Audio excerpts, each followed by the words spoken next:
ప్రపంచంలో ఏ జాతికి మేము తక్కువ కాదు, ఏ సాంప్రదాయం మాకంటే గొప్పది కాదని ఆత్మవిశ్వాసంతో కూర్చున్నారని చెప్పంటే స్వామి వివేకానందుడి కలలు ఖచ్చితంగా నిజం అవుతున్నాయి ఈ తరంలో అన్న నమ్మకం నాకు పూర్తిగా ఉంది.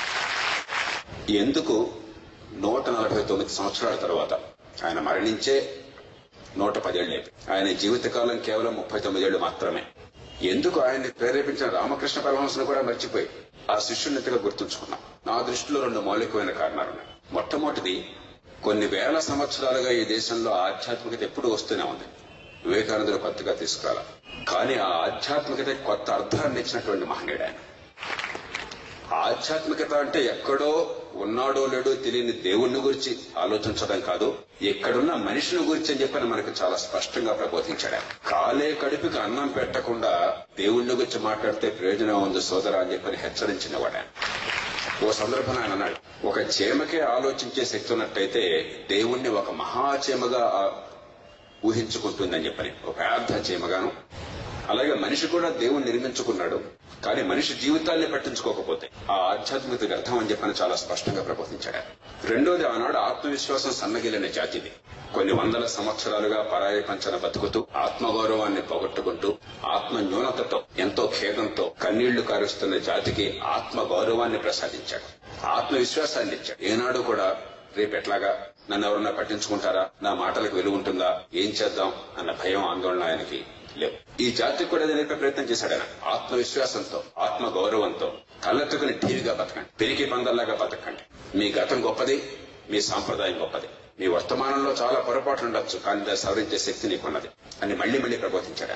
అందుకనే ఒక ఆధ్యాత్మిక యోగిగా మాత్రమే కాకుండా ఒక జాతి నిర్మాతగా, ఈ దేశ ప్రజలకి యువతకి ఆత్మగౌరవాన్ని ఇచ్చినటువంటి ఒక మహానేతగా, గొప్ప తాత్వికుడుగా వివేకానందుడి స్థానం భారతీయ సంప్రదాయంలో, ప్రపంచ సంప్రదాయంలో చిరస్థాయిగా ఉంది. 5000 సంవత్సరాల అవిచ్ఛిన్నమైనటువంటి చరిత్ర, సాంప్రదాయం, నాగరికత మనకున్నాయి. ప్రపంచంలో అవిచ్ఛిన్నమైన చరిత్ర ఇంతకాలం అన్నది ఒక చైనా మాత్రమే మనతో పాటు. కానీ చైనా ఒకే ఒక్క సాంప్రదాయం, ఒకే ఒక్క జాతి, హాన్ జాతి. కానీ భారతీయ సాంప్రదాయంలో ఎన్నో స్రవంతులు అద్భుతంగా కలిసినాయి. 2600 సంవత్సరాల క్రితం మొట్టమొదటి యూదులు ఈ దేశానికి వచ్చారు.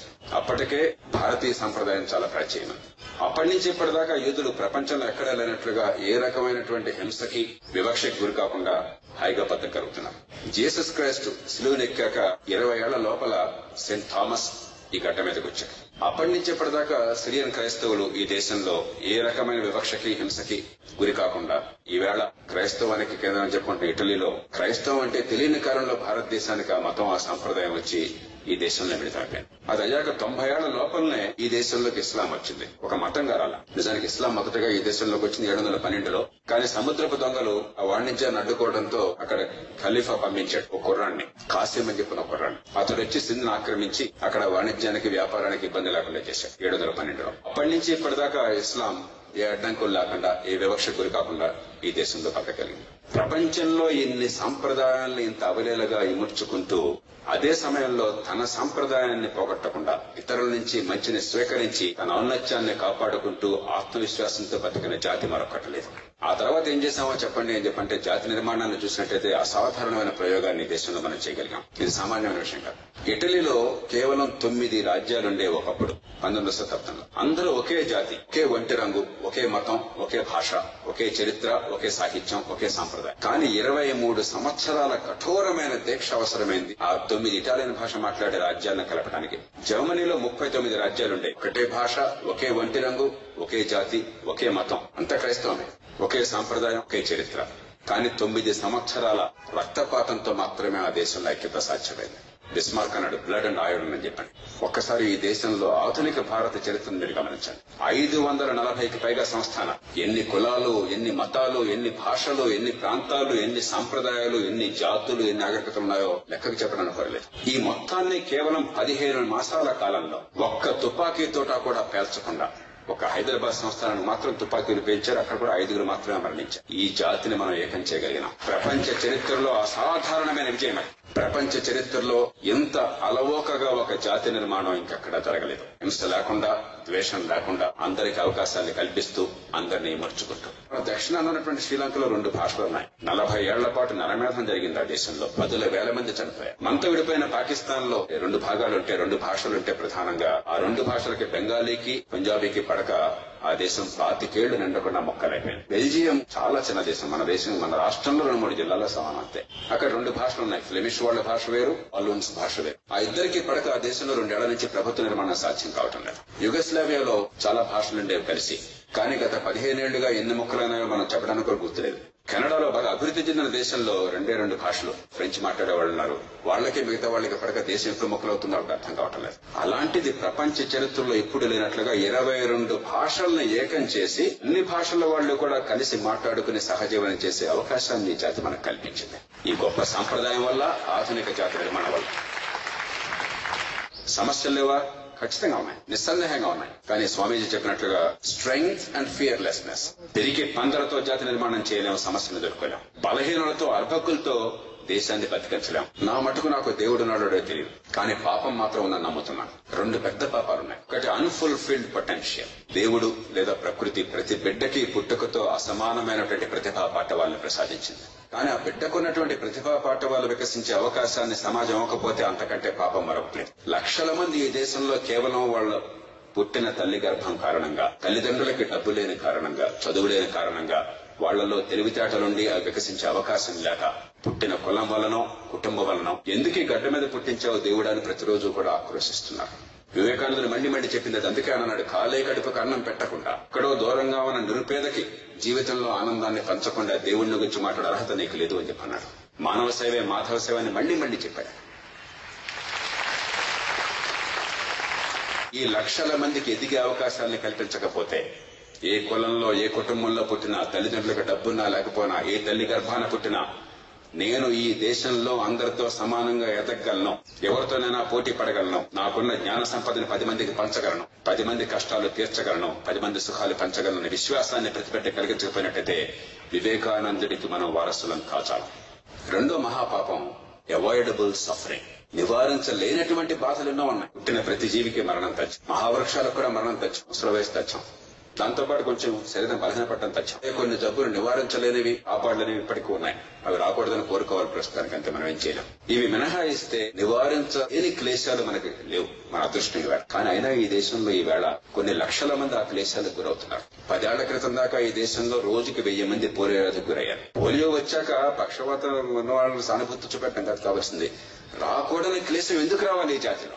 ఈవేళ కూడా లక్షల మంది కంటి చూపు కోల్పోతున్నారు, పూర్తిగా నివారించదగ్గ కారణాల వల్ల. ప్రతి ఏడాది మన రాష్ట్రంలోనే 20,000 మంది పసిపాపలు, ఈ దేశం మొత్తంలో 2 లక్షల మంది పసిపాపలు పుట్టుకతో నివారించదగ్గ అంగవైకల్యానికి గురవుతున్నారు. తల్లి గర్భంలో పిండం ఉండగా వచ్చే కొన్ని వ్యాధులు మనం ఆపకపోవడం చేత ఇంతకంటే మహాపాపం మరొకట్లేదు. అందుకే భారతీయ సంప్రదాయంలో వినూత్నంగా ఆయన ఈ రామకృష్ణ మిషన్ ఏర్పాటు చేసిన కారణమే. ఆధ్యాత్మికతని మానవ సేవతో సంధానించకపోయినట్లయితే దానికి అర్థం లేదన్న స్పష్టమైన అవగాహన. వివేకానందుడి బోధనల్ని ఈవేళ మనం ఆకలింపు చేసుకోవాలి. దానివల్ల స్ఫూర్తిని పొందాలి అంటే ప్రతి బిడ్డకి అవకాశాలు, కులాన్ని, మతాన్ని, భాషని, ప్రాంతాన్ని పక్కన పెట్టి నిజంగా జాతి ఐక్యత. ఆ మాటకొస్తే జాతీయతను కూడా పక్కన పెట్టి, పాకిస్తాన్ వాడో, అమెరికా వాడో, నైజీరియా వాడో మనకు శత్రువు కానక్కర్లేదు. అలాంటప్పుడు మనం మన కులం ఏమిటి, మతం ఏమిటి, భాష ఏమిటి, ప్రాంతం ఏమిటి, అసలు మన మిల్కీవే, మన పాలపంతను చూడాలంటే మనకు తెలియదు. విశ్వం చూస్తే పాలపంత ఎక్కడుందో అర్థం కాదు. 1000 కోట్ల నక్షత్ర రాశుల్లో మన పాలపంత ఒకటి. దానిలో 1000 కోట్ల నక్షత్రాల్లో మన సూర్యుడు ఒకటి. సూర్యుడు చుట్టూ 8 గ్రహాల్లో ఒకనొక చిన్న గ్రహం భూమి బిక్కుబిక్కుమంటూ ఉన్నది. భూమి మీద మీరు దుర్బిణి వేసి చూసినా కూడా భారతదేశం, దానిలో ఆంధ్రప్రదేశ్, దానిలో హైదరాబాద్ మనకు కనిపించవు. ఈ కులం ఎందుకు, ఈ మతం ఎందుకు, ఈ ప్రాంతం ఎందుకు, అహంకారం ఎందుకు? ఇండోనేషియాలో ఓ అగ్నిపర్వతం బద్దలై మానవ జాతి దాదాపుగా పూర్తిగా అంతరించిపోయింది. కేవలం 3,000 మంది మనుషులు మిగిలారని చెప్పి అంచనా. మొత్తం అన్ని ఖండాల్లో కలిపి, అన్ని రంగుల వాళ్ళు కలిపి 3,000 మంది మిగిలారు. మనమంతా ప్రపంచంలో ఎక్కడున్నా సరే, అమెరికా వాళ్ళ నుంచి ఆఫ్రికన్స్ దాకా ఆ 3,000 మంది సంతతి మనం. మనిషి ఆనందాన్ని పెంచేది పోయి, మన శక్తిని మరింత విస్తరించేది పోయి, మనల్ని మనం సంకుచితం చేసుకుని ఆత్మన్యూనతకు గురవుతున్నాం. చాలా కళాశాలల్లో యువత ఈవేళ ఈ అర్థం పర్థం లేనటువంటి వివక్షకు గురైపోయి మతమో భాషో ప్రాంతం అనుకుని మనిషికి మధ్య అకారణమైన ద్వేషాలను పెంచుకుని ఈ జాతిని నిర్వీర్యం చేస్తున్నారు. ఈ కులాన్ని, ఈ మతాన్ని, ఈ భాషా ప్రాంతం కారణంగా వచ్చిన అంతరాలని తొలగించకుండా జాతి నిర్మాణాన్ని మనం చేయలేం. వివేకానందుని స్మృతికి మనందరం ఘటించే అర్హతను కోల్పోతాం. ఎన్నో సమస్యలు మన చుట్టూ ఉన్న అవినీతి ఉంది, పేదరికం ఉంది, నివారించదగ్గ కష్టాలున్నాయి. వాటిని తొలగించేటువంటి శక్తి సామర్థ్యాలు మనకున్నాయి. వివేకానందుడి కాలంలో పడినంత సాంకేతిక సంపద ఇవ్వడం. ఆత్మవిశ్వాసంతో వీటిని ఎదుర్కోవాలి తప్ప ఆత్మజ్ఞానంతో కన్నీళ్లు కారిస్తే లాభం లేదు. అయితే సమస్యలను ఎదుర్కోవాలి, పరిష్కరించాలని చెప్పంటే పుస్తక పరిజ్ఞానం చాలా. మేనేజ్మెంట్ స్కూల్స్ లోనో కాలేజీల్లోనో పుస్తకాలు బట్టి ర్యాంకులు మార్కులు తెచ్చుకుంటే ఏ ప్రయోజనం లేదు. ఇప్పుడున్న స్వామీజీలను మమ్మల్ని ఎవరిని కూడా నేను డిగ్రీ కాగితం చెప్పిన వాడు అడగల. ఎవరిని అడిగితే నేను దగ్గర డిగ్రీ కాగితం లేదు. నమ్మాల్సింది తప్ప నాకు డిగ్రీ ఉందని చెప్పడానికి రుజువు కూడా లేదు. అది ఇట్స్ ఇన్కాన్సిక్వెన్షియల్.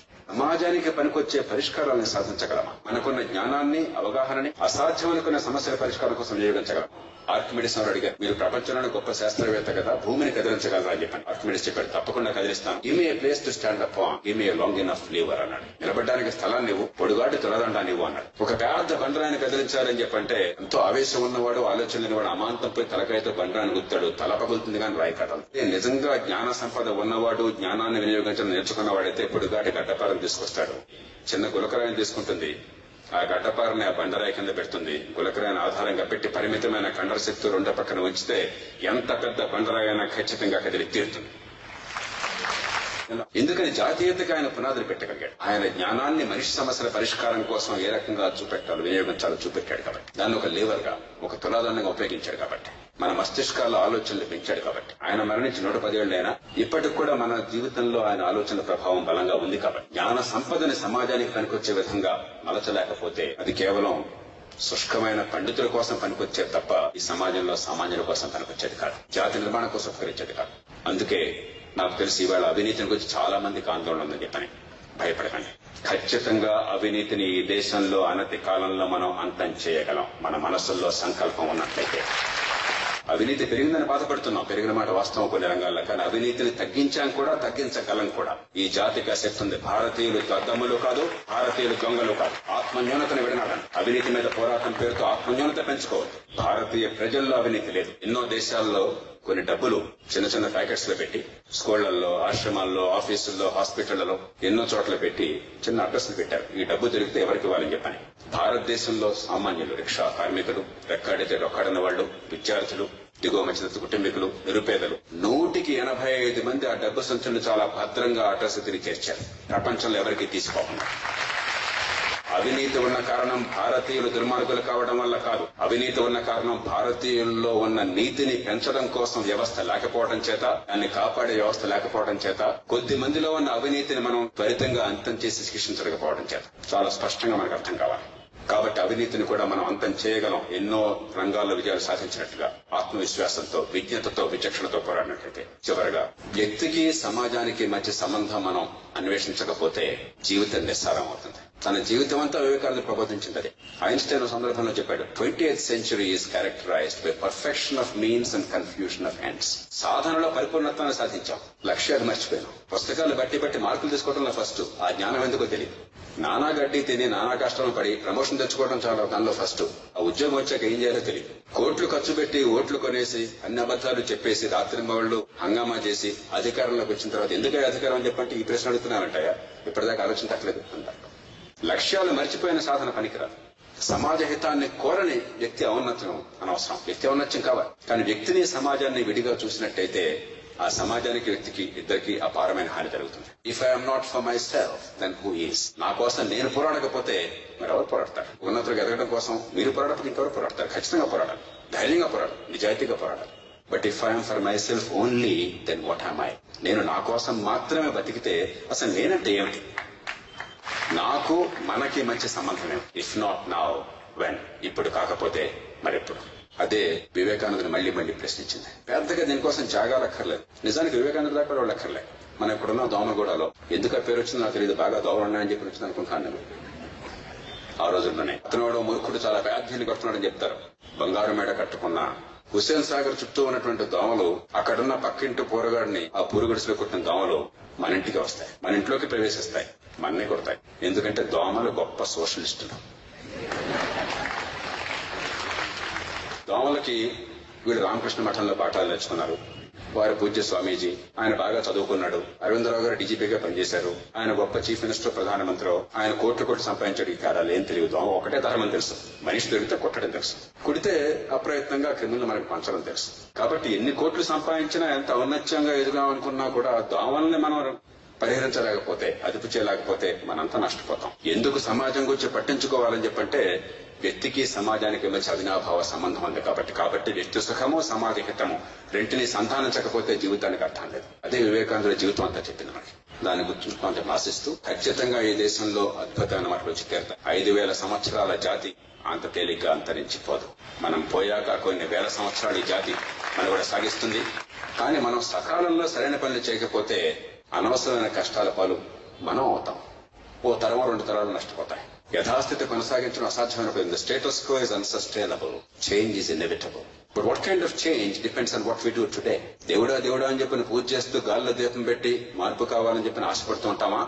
ఎలాంటి మార్పు కావాలో అర్థం చేసుకుని దానికోసం సంఘటితంగా పరిజ్ఞానంతో కలిసి పోరాడతామా? వివేకానందుడు మళ్లీ మనం ప్రశ్నించింది అదే. 20 ఏళ్ల క్రితం మాస్కోలో ఎలాంటి సంఘటన జరిగిందట. ఇదే వాళ్ళకి తపన. అగ్రరాజ్యంగా దేశం చెప్పుకుంటున్నా కూడా ఆ దేశంలో కనీసం తినడానికి తిండి కూడా ఉండేది కాదు. ఆ నేపథ్యంలో మాస్కో నగరంలో గడ్డలు కట్టే చలిలో కొన్ని వందల మంది ఒక రేషన్ షాప్ ముందు క్యూలో నుంచున్నారు. రొట్టె ముక్కల కోసం చెప్పని. ఇంట్లో పిల్లలు నకనకలాడుతున్నారు ఆకలితో. 2 గంటలు వాళ్ళంతా అక్కడ నుంచున్నారు క్యూలో ఓపిగ్గా. కానీ రొట్టె దొరకలేదు. బాగా గడ్డలు కట్టే చలి. కుర్రాడికి ఆవేశం వచ్చింది. వెంటనే లేచి, అగ్రరాజ్యం అని చెప్తున్నారు, ప్రపంచం మొత్తాన్ని కూడా మనకున్నటువంటి అణ్వాయుధాలతో వసూలు చేయగలం, కానీ తినడానికి రొట్టె ముక్కలు దొరకడం లేదు. నాకు చాలా కోపంగా ఉంది. క్రెమ్లిన్కి పోయి అక్కడ జనరల్ సెక్రటరీని చంపేసి వస్తానని చెప్పి బయలుదేరట.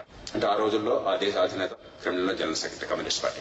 వెళ్తే మిగతా వాళ్ళంతా మౌనంగా ఏమంటే ఏమవుతుందో అని చెప్పని. 2 గంటల తర్వాత కుర్రాడు తిరిగి వచ్చాడు. వీళ్ళందరూ ఆతృప్తిగా అడిగారు, ఏమైంది చంపేసావా జనరల్ సెక్రటరీని? ఏమైందని అడిగారు. ఏం చంపడమే బాబు, చంపుతామని వెళ్ళాను. తీరా అక్కడికి పోతే ఇక్కడికంటే పొడుగాటికి ఉంది అక్కడ వాడిని చంపడం కోసం అని చెప్పాను. కానీ మనం కావలసిన మార్పు కోసం కలిసి పోరాడాలని స్పృహలేకపోయింది. చివరికి మార్పు వచ్చింది. 1991లో మార్పు వచ్చింది. ఆ దేశం 15 ముక్కలైపోయింది. ఒక నాగరికత స్తంభించిపోయింది. ఒక ఆర్థిక వ్యవస్థ కుప్పకూలిపోయి ఇప్పుడిప్పుడే మళ్ళీ కూడా కట్టుకుంటున్నారు. ఈ దేశం ఎక్కడికి పోదు. కానీ కొన్ని తరాల పాటు అనవసరమైన క్లేశాన్ని మనం అనుభవించకుండా మనల్ని మనం రక్షించుకోవాలంటే, అనుకున్నటువంటి ఔన్నత్యాన్ని త్వరగా పొందాలంటే, మన జీవితాలను సార్థకం చేసుకోవాలంటే ఈ వేళ కులాన్ని, మతాన్ని, భాషని, ప్రాంతాన్ని మరిచిపోయి విద్యతో ఏం కావాలో అర్థం చేసుకుని, విద్యని సాధనంగా చేసుకుని మౌలికమైన మార్పుల కోసం కలిసి సంఘటితంగా కృషి చేయాలి. అది జరిగినట్టయితే వచ్చే 10 ఏళ్లలో భారతదేశంలో మౌలికమైన మార్పులు వస్తాయి. మీ తరం ప్రపంచ చరిత్రలో చిరస్థాయిగా నిలిచిపోతుంది.